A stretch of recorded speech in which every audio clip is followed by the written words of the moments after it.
এই গ্ৰন্থৰ উদ্দেশ্য অতি মহান।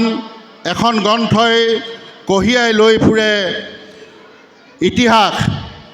গ্ৰন্থৰ প্ৰতি পৃষ্ঠাত প্ৰজ্বলিত ৰূপত প্ৰতিভাত হয় পাৰ হৈ যোৱা স্বপ্নবিভোৰ অতীত, বহন কৰি ৰাখে সঁচা বৰ্তমান, কঢ়িয়াই লৈ যায় নেদেখাৰ অতীতলৈ।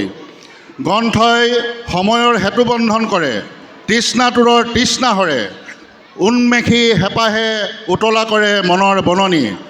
ইয়াৰ পৃষ্ঠাত জাগ্ৰত হৈ উঠে প্ৰেম, মৈত্ৰী, দয়া, ক্ষমা আৰু কৰোণা। আৰু এই কৰোণা, এই দয়া, ক্ষমা, এই মহান গুণবিলাকে সমস্ত সমাজ জীৱনক একতাৰ দোলেৰে বন্ধাৰ চিত্ৰ উদ্ভাসিত হয়। এই চিত্ৰৰ পৰশে, এই চিত্ৰৰ যাত্ৰাই, এই চিত্ৰৰ কৰ্ষণত সমাজ জীৱন একতাৰ দোলেৰে বান্ধ খাই পৰে। এই গ্ৰন্থখনি আমি মাজলৈ সোমাব বিচাৰিছোঁ। গ্ৰন্থখনিৰ সম্পাদনা কক্ষ মুখ্য উপদেষ্টা ডাক্তৰ ৰাজেন বৰুৱা, সভাপতি শ্ৰীমন্ত শংকৰদেৱ সংঘৰ শিৱসাগৰ জিলা শাখা,